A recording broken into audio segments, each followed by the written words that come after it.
खुलुमबाय गिबियावनो नोंथांमोन बयखौबो swrjithecreativity चेनेलाव बरायनानै लाग्रोनायजों लोगोसे फुंबिलिनि गाहाम हामलायनायखौ बावहरग्रोनाय जालायबाय। दिनै फुंबिलिनि माखासे गोनांथार खौरांफोरखौ नोंथांमोननि सिगाङाव फोरमायथिना होनो आवगायनाय जालायबाय। नोंथांमोनहा नायनानै जुदि मोजां मोनोब्ला लाइक खालामगोन, शेयार खालामगोन होनना आसा खालामबाय। लोगोसे चेनेलाव गोदान फैदोंब्ला आरो सानफ्रामबोनि बेबायदि खौरांफोरखौ मोनबाय थानो लुबैदोंब्ला जाहाथे चेनेलखौ साबस्क्राइब खालामनानै लायो बेखौनो गुरै खावलायबाय। थ' बिदिब्ला जोङो दिनैनि माखासे गोनांथार खौरांफोरखौ खोनासंलांदिनि। जोंहा BPF राजखान्थि दोलोआ फैबाय थानाय MP बिसायख'थियाव देरहागोना रोखाखा। लोगोसे MP बिसायख'थिनि उनाव प्रमद बर' दैदेननाय UPPL राजखान्थि दोलोआ 80% खमायगोन। बेनिफ्राय BTC-नियाव 20% जोबस्रांगोन आरो बेनि उनाव MLA बिसायख'थियाव राजखान्थियाव ओंखारनो थाखाय रावबो सुबुंफ्रानो थाहैनाय नङा। नंगौ, बेफोर गोख्रों बाथ्राफोरखौ बुंथिनानै होदों BPFनि सासे दैदेनगिरि कास्टम बसुमतारी बिथाङा। मिथिनो मोननाय बायदिब्ला आथिखालाव कास्टम बसुमतारी बिथाङा UPPL राजखान्थि दोलोखौ नोजोर बोनानै गुबुन समाव खौरां बिजोंफोरनि गेजेरजों गोबांथार अजद होबोबाय थानायखौ नुनो मोननाय जादों। मैयाबो बेबायदिनो मोनसे जयनिं हाबाफारियाव बाहागो लानानै कास्टम बसुमतारी बिथाङा खौरां बिजोंनि गेजेरजों माखासे गोख्रों बाथ्राफोरखौ बुंथिनायखौ नुनो मोननाय जादों। जेराव बिथाङा बुंथिनानै होनाय बायदिब्ला थारैनो MP बिसायख'थियाव BPF राजखान्थि दोलोआ देरहागोना रोखाखा। लोगोसे MP बिसायख'थिनि उनाव प्रमद बर' दैदेननाय UPPL राजखान्थि दोलोआ 80% खमायगोन। बेनिफ्राय BTC इलेक्सनाव 20%आबो जोबस्रांगोन आरो फैबाय थानाय MLA बिसायख'थिनि थाखाय रावबो मानसियानो थाहैनाय नङा होननानै बिथाङा गोख्रों बाथ्राफोरजों बुंथिनानै होदों।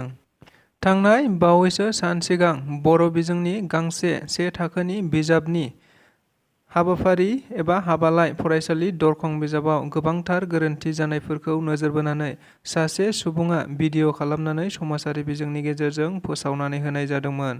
जायखौ नोजोर बोनानैनो गुबुन समाव गुबुन भिडिअ'आ गोबांथार गोसारलांनायाव गुबुन सुबुंफोरा आथिखालाव दुलाराय बर' फरायसा आफाद, बर' थुनलाइ आफाद आरो गुबुन थाखोनि आफादफोरखौ ब्लेम होनायखौ नुनो मोननाय जादोंमोन। जायखौ नोजोर बोनानैनो बर' थुनलाइ आफाद आरो बर' बिजों गुदि फरायसालि फोरोंगिरि आफादाबो बे खौरांखौ नोजोर बोनानै मोनसे खौरांगिरि मेल लानाय जादोंमोन। जेराव बिथांमोनहा रोखायै बुंथिनानै होदोंमोन दि थारैनो बे बिजाबा बेन जानाय गांसे बिजाबसो एबा 2021 मायथाइयावनो बन्द' खालामनानै दोनजानाय बिजाब। बे बिजाबखौ लानानैनो बे बिमल मुसाहारि बिथाङा मोनसे भिडिअ' बानायनानै बर' थुनलाइ आफाद आरो दुलाराय बर' फरायसा आफादखौ थांखिनानै गोबांथार गाज्रि बाथ्रा बुंनायखौ नुनो मोननाय जादोंमोन। जायखौ नोजोर बोनानैनो बर' थुनलाइ आफादनि मानगोनां गाहाय नेहाथारि नीलकान्त गयारी बिथाङा 10 साननि गेजेरावनो निमाहा बिनांगौ होननानै बुंनाय जादोंमोन।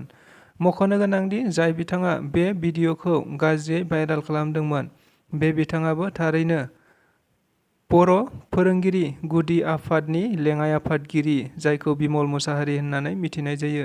बेबायदि साननो हनो गोरों सुबुङानो एबा मोनसे आफादनि बिबानगिरि बिथाङानो समाजारि बिजोंनि गेजेरजों बेबायदि बाथ्रा बुङोब्ला थारैनो समाजा बबे लामाजों थांगोन होननानै गोबांथार सुबुंफोरा खौरां बिजोंफोरनि गेजेरजों बुंथिनानै होनाय जादोंमोन। नंगौ, बेखौ नोजोर बोनानैनो मैया दुलाराय गुदि बर' फोरोंगिरि आफादनि एबा जाय भिडिअ'खौ भाइरेल खालामग्रा बिथां लोगो आफादगिरि बिमल मुसाहारिया दुलाराय बर' फरायसा आफाद आरो बर' थुनलाइ आफादनि सेराव गावनि निमाहा बिनायखौ खौरां बिजोंनि गेजेरजों बुंथिनानै होनायखौ नुनो मोननाय जादों। दुलाराय बर' फरायसा आफादा सनितपुर आरो बिश्वनाथ जिल्लानि गोबांथार गामिफोरखौ थारैनो BTRआव सोसननायनि थाखाय 100% खामानि मावगासिनो दं आरो 100% थिसनथारगोन। लोगोसे सनितपुराव दुलाराय बर' फरायसा आफादनि मानगोनां आफादगिरिया बर' बिजोंनि गोबांथार फरायसालिफोराव टेटनि गेजेरजों एपइन्टमेन्ट होनांगौ अब्लासो फरायसालिफोरनि जेंनाया जोबगोन होननानै बुंथिनानै होदों। मख'नो गोनांदि दुलाराय बर' फरायसा आफादनि मानगोनां आफादगिरि दिपेन बर' बिथाङा मैया सनितपुर जिल्लानि 51थि थान्दै जख'न्थाइ हाबाफारियाव बाहागो लानानै बे बाथ्राफोरखौ बुंथिनानै होनायखौ नुनो मोननाय जादों। लोगोसे बिथाङा गोख्रों बाथ्राफोरनि गेजेरजों थारैनो सनितपुर जिल्लानि रायजो राजाफोरनि थाखाय गोबांथार बाथ्रा बुंथिदों। जेराव बिथाङा बुंथिनानै होनाय बायदिब्ला BTR गोरोबथानि दफा बायदियै लाबोफाखानाय बिटिआरनि बायजोआव थानाय गुबुन गुबुन गामिफोरखौ बिटिआर ओनसोलाव सोसननाय एबा सिमा बारायनाय, जायखौ नोजोर बोनानै दायो आसाम सरकारजों दुलाराय बर' फरायसा आफादा गोख्रोंथार हाबा मावबाय थादों, जेराव बिटिआरआव सनितपुर आरो बिश्वनाथ जिल्लानि गुबुन गुबुन गामिफोरखौ थाबैनो आरो 100% सोसननांगौखौ नोजोर बोनानै गोबांथार हाबा मावगासिनो दं आरो बियो जाफुंथारगोन। बेनि अनगायैबो बिथाङा बुंथिबावनाय बायदिब्ला थारैनो आथिखालाव बिटिआरनि बायजोआव थानाय गुबुन गुबुन बर' बिजोंनि फरायसालिफोराव दासिमबो सिंगेल टिचार आरो जिर' टिचारफोर जानानै दङ। बेफोरखौ थाबैनो आसाम सरकारा एपइन्टमेन्ट होनांगौ। लोगोसे बेबायदि सिंगेल टिचार आरो जिर' टिचार थानायाव बर'नि फरायसाफोर एबा बिजाथिफोरखौनो थारैनो थिसनथाइ होयोब्ला बेयाव फरायसालिनि जेंनाया जोबगोन। अब्लासो दिथागिरि बिथांमोनहाबो फरायसालियाव गथ'फोरखौ फरायहोगोन। ओंखायनो थाबैनो आसाम सरकाराबो टेटनि गेजेरजों एपइन्टमेन्ट होनांगौ होननानै बुंथिनानै होबावदों। लोगोसेनो मैयानि बे हाबाफारियाव गुबैयै आसामनि मन्त्रि अशोक सिंघाल बिथांखौबो बाहागो लानाय नुनो मोननाय जादों। क'क्राझाराव खुंबाय थाजानाय बिटिआर सरकारजों थामथि क'क्राझार लिटारेरि फेस्टिभेल एबा क'क्राझार थुनलाइयारि फोरबोआ मैया थुंगेनानै थांबाय। मख'नो गोनांदि गुबुन गुबुन समाव बिटिआर सरकार जानाय लोगो लोगोनो थारैनो बिटिआर ओनसोलाव थुनलाइजों लोगोसे मुलुगाव बर' हारिखौ सिनायथि होनांगौखौ नोजोर बोनानै बिटिआरनि गाहाय मावफुं सोद्रोमा प्रमद बर'नि नाजानायाव थारैनो थांनाय 2 बोसोर सिगांनिफ्रायनो बे फोरबोखौ खुंबोबाय थानाय जादोंमोन, जेराव मैया थामथि थुनलाइयारि फोरबोनि जोबथा हाबाफारिखौ खुंफुंनाय जायो। मख'नो गोनांदि गुबैयै देग्लाय 2024नि थामथि थुनलाइयारि फोरबोखौ थांनाय 21, 27, 28 आरो 29 सानथामनि हाबाफारि लानानै खुंफुंनाय जादोंमोन, जेराव मिथिनो मोननाय बायदिब्ला बे हाबाफारियाव गुबुन गुबुन हादोर आरो गुबुन गुबुन रायजो राजाफोरनिफ्राय गुबैयै 100निबो बांसिन थुनलाइगिरि, खन्थाइगिरि आरो गुबुन गुबुन थुनलाइनि बिथिङाव खामानि मावग्रा बिथांमोनहा हाबाफारियाव बाहागो लाफैदों। लोगोसे बे हाबाफारिनि गेजेरजोंनो थारैनो बर' थुनलाइ आरो बर' हालामखौ मुलुगाव सिनायथि होनो हागोन आरो मुलुगाव गोसारहोनो हागोन होननानै गोबाङा बुंथिनायखौ नुनो मोननाय जादों। मख'नो गोनांदि मैयानि बे जोबथा हाबाफारियाव गुबैयै आसामनि मन्त्रि इउ.जि. ब्रह्म बिथाङाबो बाहागो लाहैनायखौ नुनो मोननाय जादों। चिरां जिल्लानि सिङाव थानाय बामोनगाव प्राइमारि बिपिएफनि बानजायनायाव बारग' एनडिएफबिफोरजों लोगोसे दुलाराय बर' फरायसा आफादनि बारग' दैदेनगिरि आरो UPPL राजखान्थिनि गोबांथार दैदेनगिरिफोर गासै 139निबो बांसिन सोद्रोमाफोरा बिपिएफ राजखान्थि दोलोआव जगदान जादों होनना मिथिनो मोननाय जादों। मख'नो गोनांदि फैबाय थानाय 2024 मायथाइयाव जानो गोनां MP बिसायख'थिखौ नोजोर बोनानैनो बेबायदि जयनिं हाबाफारिया मोनसेनि उनाव मोनसे गुबुन गुबुन राजखान्थि दोलोफ्रा खालामबाय थादों। लोगोसे बेखौ नोजोर बोनानैनो गुबुन गुबुन सोद्रोमाफोराबो गावबा गाव राजखान्थि दोलोफोरखौ थि खालामनांगौखौ नोजोर बोनानै मोनसेया गुबुन मोनसे राजखान्थि दोलोफोराव बास्लायलांबाय थादों।